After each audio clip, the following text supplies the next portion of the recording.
to be back. It's good to be back. Charlotte, are we ready to do this? Are we ready to vote? Are we ready to win? Oh, it's good to be back. It is good to be back. And it is good to be back with so many friends and so many leaders. And I want to thank everyone for taking the time out of your busy lives to be here. We do. And we are here together. And I thank you all so very much. Governor Cooper, you are a dear friend. You are an incredible leader. I thank you. Your next governor, Josh Stein.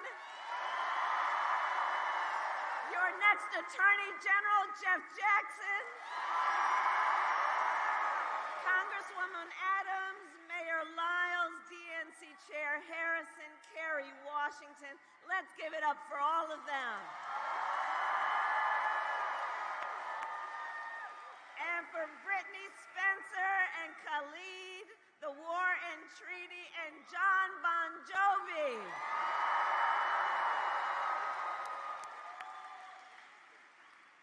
All right, North Carolina. So we have 3 days left in one of the most consequential elections of our lifetime, and we still have work to do. We still have work to do. But here's the thing I know about everybody here. We like hard work. Hard work is good work. Hard work is joyful work. And make no mistake, we will win. We will win. We will win. And here's part of the deal on that. We will win because when you know what you stand for, you know what to fight for.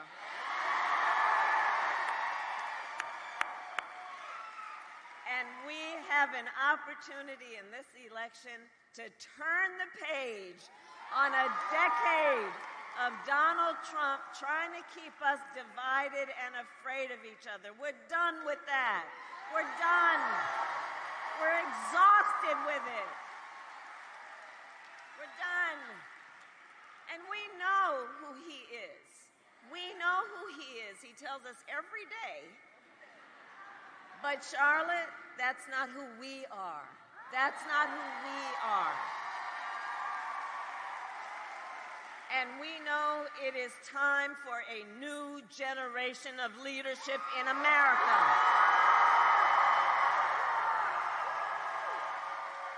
And I am ready to offer that leadership as the next President of the United States of America.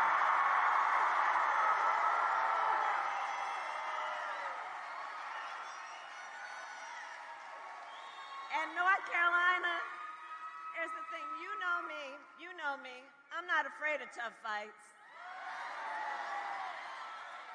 For decades as a prosecutor and a top law enforcement officer of the biggest state in our country, I won fights against the big banks that ripped off homeowners. I won fights against for-profit colleges that scammed veterans and students. Against predators who abused women and children. I won fights against the cartels that traffic in guns and drugs and human beings.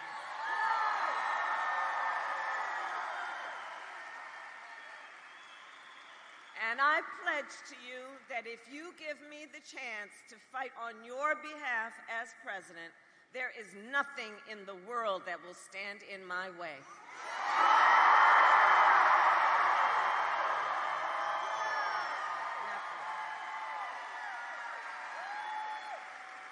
And look, we know who Donald Trump is. This is so, right, we do, don't we?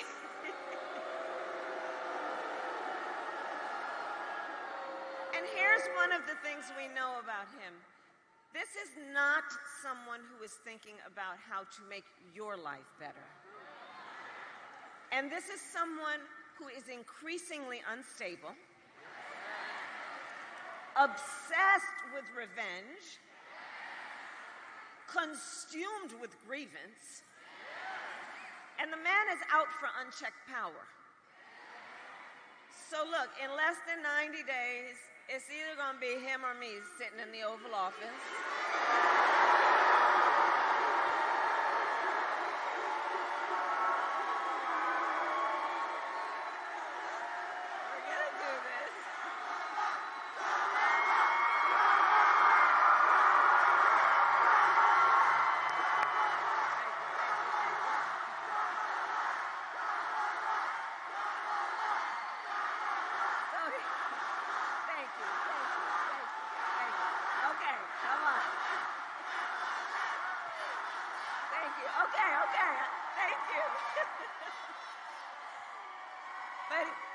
But so how about sharing with your friends, right? So this is the thing that we want to share with folks, just to imagine, right, what this means and the choice that is in front of us.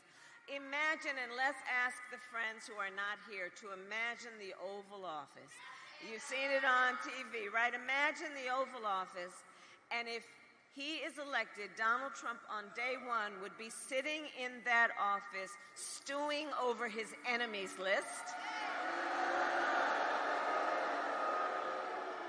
But when I am elected, I will walk in on your behalf working on my to-do list. To-do. And at the top of my list is bringing down the cost of living for you. That will be my focus every single day as president. I will give a middle-class tax cut to over 100 million Americans. I will enact the first ever federal ban on corporate price gouging on groceries. Fight to make sure that hardworking Americans can actually afford a place to live. And if you are caring for an elderly parent, my plan will cover the cost of home care under Medicare.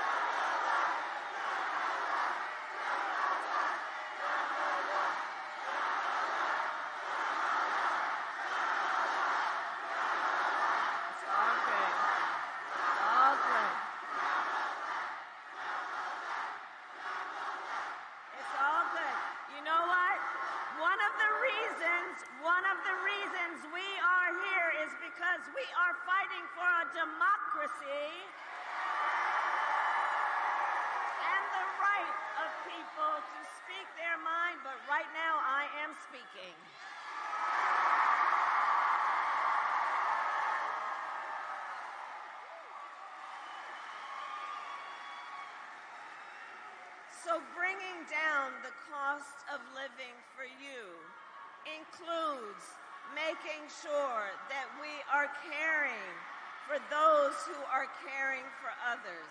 It's okay, y'all. Democracy can be complicated. It's all right. It's all right. It's all right. This is what democracy looks like.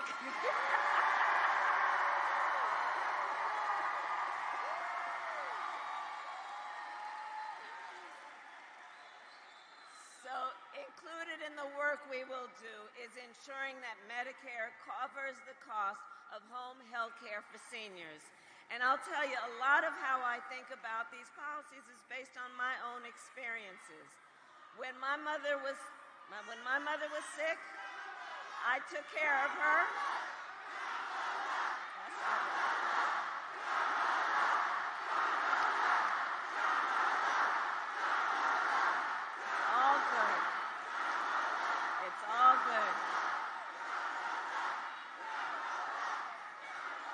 It's all good. Hey, listen, it's all good. And look, we all want that war in the Middle East to end. We want the hostages home. And when I am president, I will do everything in my power to make it so.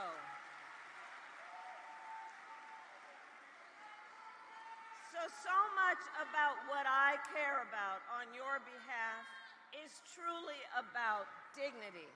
It is about dignity. It is about the importance of lifting people up and not trying to tear them down.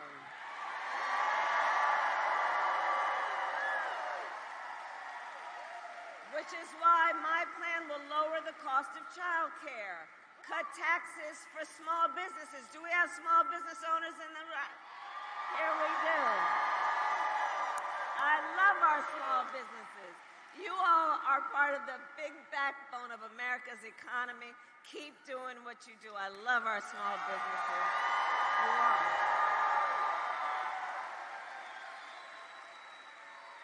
And our work will include lowering health care costs, because where I come from in terms of how I think about this, access to health care should be a right and not just a privilege of those who can afford it.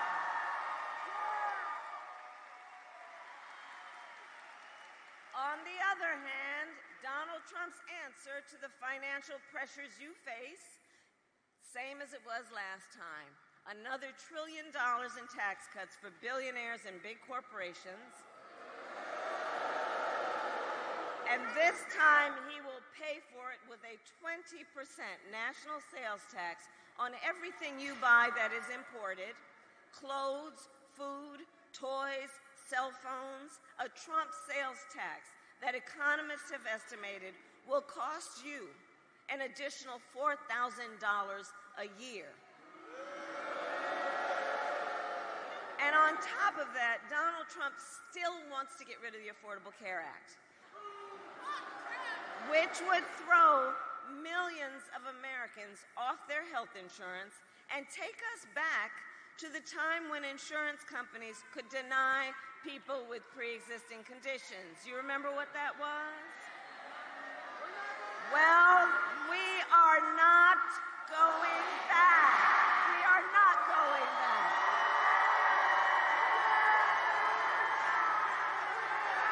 We are not going back. We're not going back. We're not going back.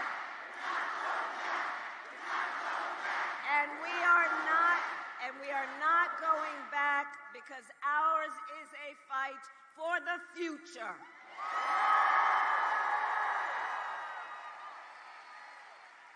And it is a fight for freedom. Like the fundamental freedom of a woman to make decisions about her own body and not have her government tell her what to do. And we all remember how we got here. Donald Trump hand-selected 3 members of the United States Supreme Court. And with the intention that they would undo the protections of Roe v. Wade, they did as he intended. And now in America, 1 in 3 women lives in a state with a Trump abortion ban, including North Carolina and every state in the South except Virginia. Many with no exceptions, even for rape and incest, which is immoral. And understand, Donald Trump is not done. He would ban abortion nationwide. He would restrict access to birth control. He would put IVF treatments at risk. And get this, force states to monitor women's pregnancies. Just Google Project 2025, which still I can't believe they put in writing. And I think everyone here knows one does not have to abandon their faith or deeply held beliefs to agree. The government shouldn't be telling her what to do. Not the government and not Donald Trump.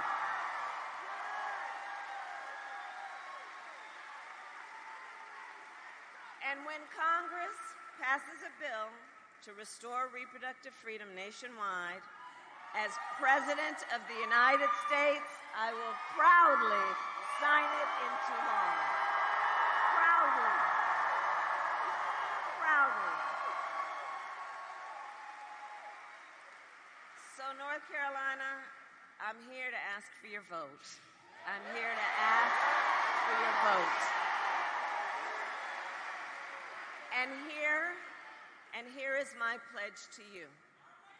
As president, I pledge to seek common ground and common sense solutions to the challenges you face.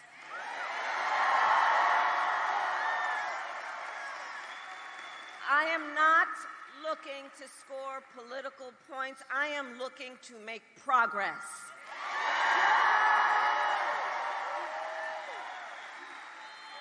And I pledge to you to listen to those who will be impacted by the decisions I make. I pledge to you to listen to experts, to listen to people who disagree with me. Because you see, unlike Donald Trump, I don't believe that people who disagree with me are the enemy. He wants to put them in jail. I will give them a seat at the table. That's what real leadership looks like. That's what strong leadership looks like.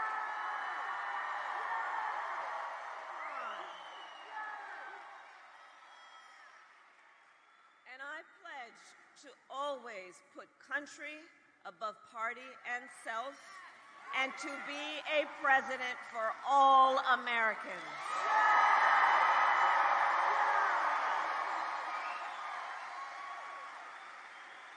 So that is my pledge to you, Charlotte. And let me then ask, who here has already voted?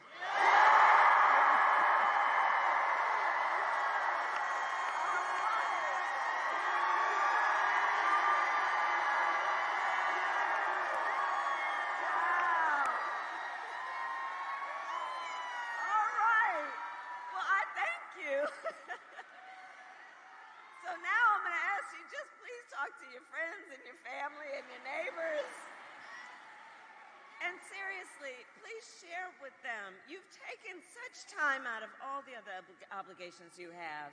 You've taken such time to be here. So please do share with them why you have taken this time and what your perspective is on this election. It's so important. And please encourage people. I love you back.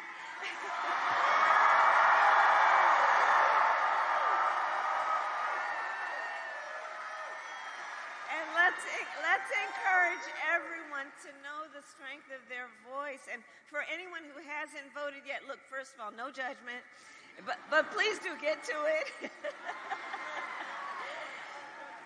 and please take a moment to think about your plan for voting, about when and where you will vote. Election Day is Tuesday, November 5th. Polls are open here in North Carolina from 6:30 a.m. to 7:30 p.m.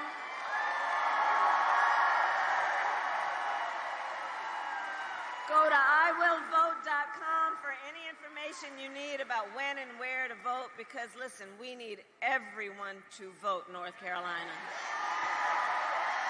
You all will make the difference in this election. You will make the difference. So look, it all comes down to this. We are all here together because we love our country. We love our country. Yes. USA! USA! USA! USA! USA! USA! We love our country. USA! And here's what we know. Here's what we all know. When you love something, you fight for it. You fight for it. And I do believe it is one of the highest forms of patriotism, of our love, the expression of our love for our country, to fight for its ideals and to fight to realize the promise of America. The promise of America. And look, I have always believed in our nation's promise because I have lived it. I grew up as a child of the civil rights movement. My parents would take me to the marches when I was in a stroller. And what we all know about that time is there were folks from every background, every walk of life, coming together to fight for freedom and for opportunity.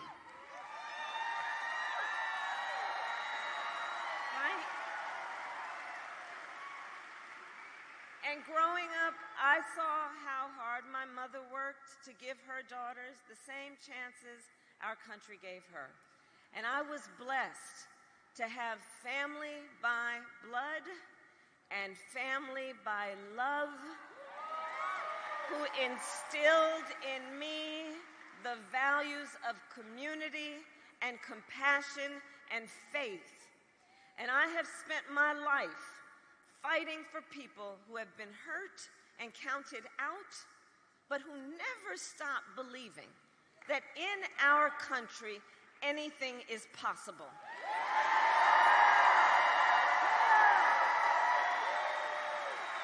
I have lived the promise of America. And today I see the promise of America in everybody who is here, in all of you, in all of us. We are the promise of America. We are the promise of America. In the fathers and the mothers and the grandparents who work every day for our children's future. In the women who refuse to accept a future without reproductive freedom. And the men who support them.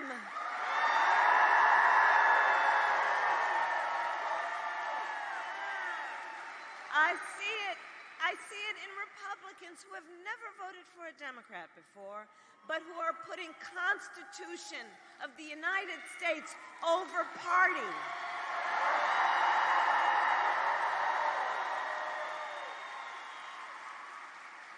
I see the promise of America every day in the young leaders who are voting for the first time.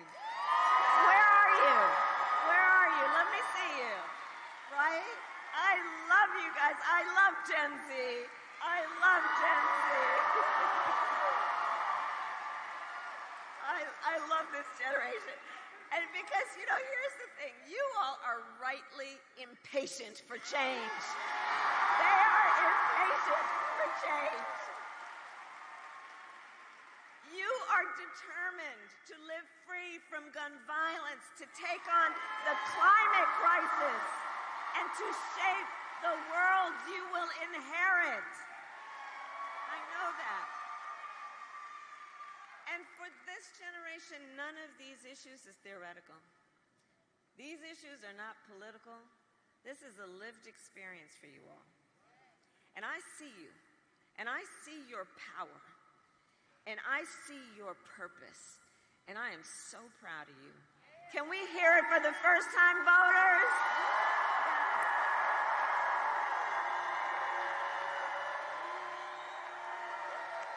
Right? See? I'm telling you, the future of our nation is bright. It is bright. We have so much to be optimistic about. So, we got 3 days to get this done. And no one can sit on the sidelines. Let's spend the next 3 days so when we look back 3 days from now, we will have no regrets about what we could have done. Let's knock on doors. Let's text. Let's call. Reach out to your family, your friends, your classmates, your neighbors, your coworkers, your play cousins. You know what I'm saying. And please, during the course of these next 3 days, I ask, let us please be intentional about building community. Let us be intentional about building community. There's something about this whole Trump era that really was to try and suggest that the strength of a leader is based on who you beat down, instead of what we know, the real strength of a leader is based on who you lift up.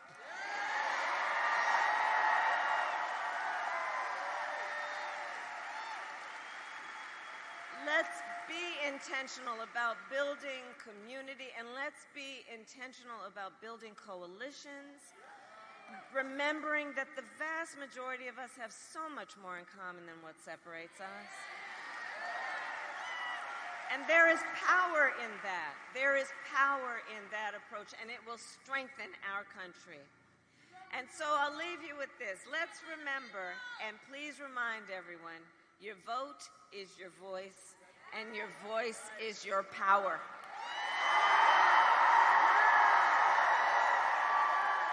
And don't let anyone ever take your power from you.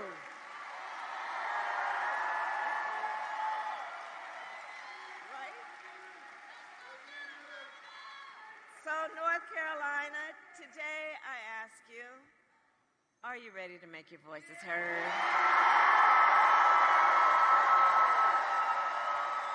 Do we believe in freedom? Do we believe in opportunity? Do we believe in the promise of America? And are we ready to fight for it?